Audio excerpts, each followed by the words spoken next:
guys, it's Jane. I'm here to do the coffee shop book tag. I was tagged by Tara at Tara Bite, one of my favouriteest booktubers. The tag was created by Geo at Geo Narvis, and I'd not actually come across Geo before, and when I went back to look at the original tag video, she is quite something. She is a songwriter, and she actually writes songs about books that she's reading and plays them on her channel, which is amazing. So yeah, fully check out Geo at Geo Narvis.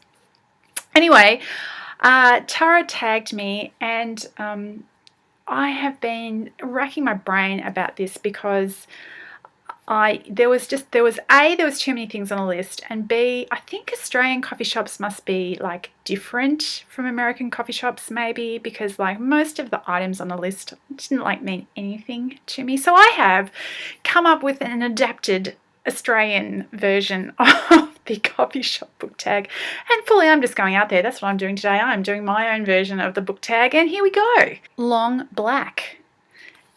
A book that made your soul feel just as black. And I've chosen Behind the Beautiful Forevers by Catherine Boo. It's a non-fiction book, but it reads like a fiction book. Catherine Boo, I think she's a sociologist. She spent quite a lot of time in this one particular slum in Mumbai, and people that she met there have become characters in the book. I had to keep reminding myself that this was not a story, this was actually stuff that happened. And remembering that just made this book, like moments in this book, just truly heartbreaking. Corruption and poverty and scapegoating and unpleasantnesses on top of unpleasantnesses. So there you go. That was Behind the Beautiful Forevers, my first one. Second one, Short Black, an intense book that keeps you on your toes or awake. I have chosen The Sparrow by Mary Donna Russell. The Sparrow is a science fiction story. It's a first contact novel. First read it more than a decade ago, and it's really stayed with me.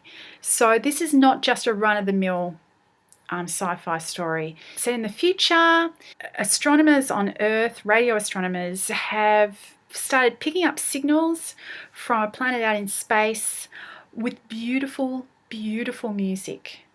And so they have discovered life on this, intelligent life on this other planet, and they send out a crew of space explorers to go and meet the people on this planet. This is one of the ones that I'm planning on rereading in my rereading month, by the way. Flat White, your favourite classic. Now I've gone out on a limb and not chosen an Austen, just for something different. A Tale of Two Cities. It's a Charles Dickens book, which is not an absolute brick, so that's a good thing in its favour to start with. It takes place during the French Revolution.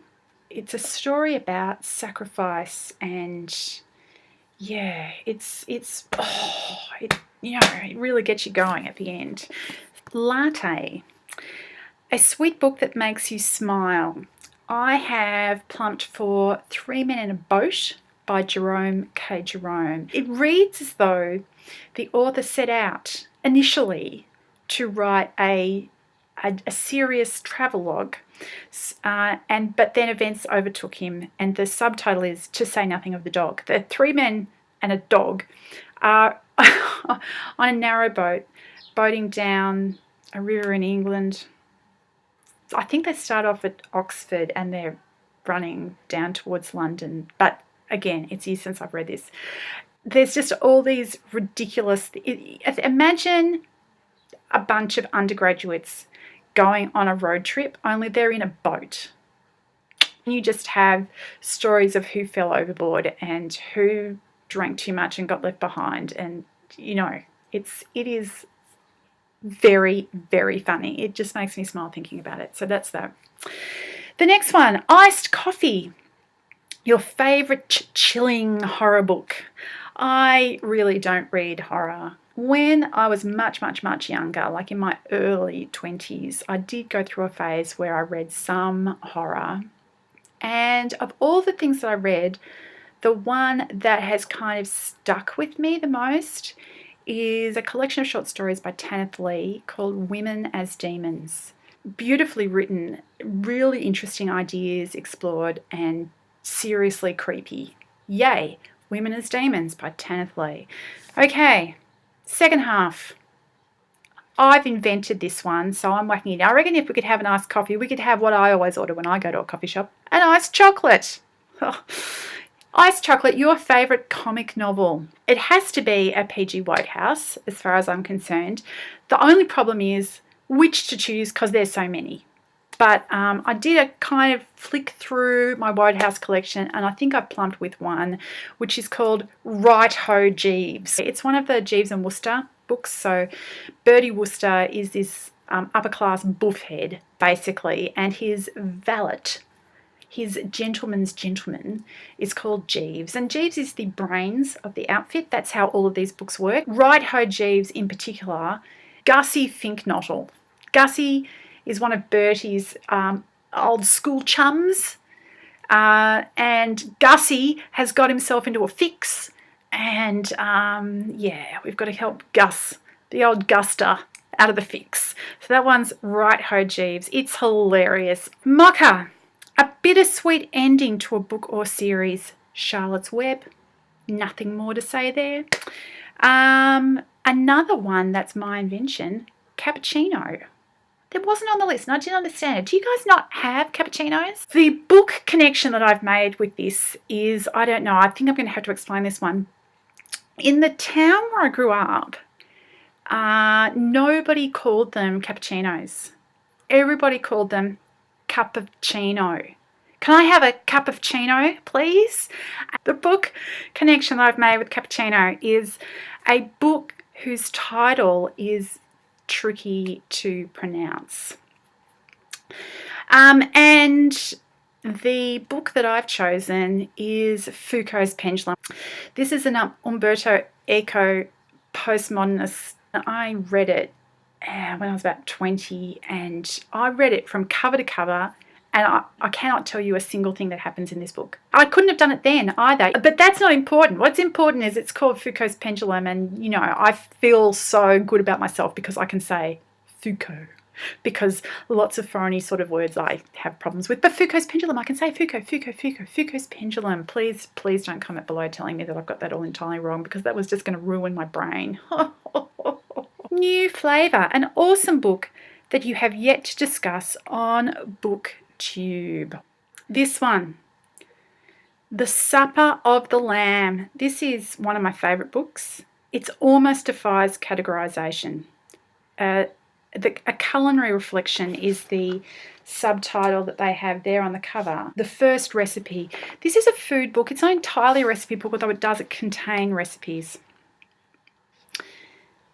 So this is the beginning of the book. Lamb for 8 persons 4 times. So it's kind of, the whole thing is a series of thought experiments about food, basically. So and that first one is taking a leg of lamb, just one leg of lamb, and cooking it in such a way that you can feed 8 people 4 meals out of a leg of lamb. Yeah. There's also an amazing section about chopping an onion. And he has a whole bunch of theories about pocket knives and fasting. He also goes through a sort of philosophical reflection on making bread. So that's that. Now, to tag. Who am I going to tag? Because I did an Australian, rejig of the tag, I'm going to tag everybody I know in Australia. So I'm going to write a list of people here, and you're all tagged. The other people I'm going to tag are anybody who's doing Vlogmas, because I think you're all bananas, and clearly you'll need something to fill in a day somewhere. So I'm going to tag you, and I'm going to put a couple of people's names here, but if I've missed you and you're doing Vlogmas, then you're tagged as well. And that is very long now, and I'm going to stop.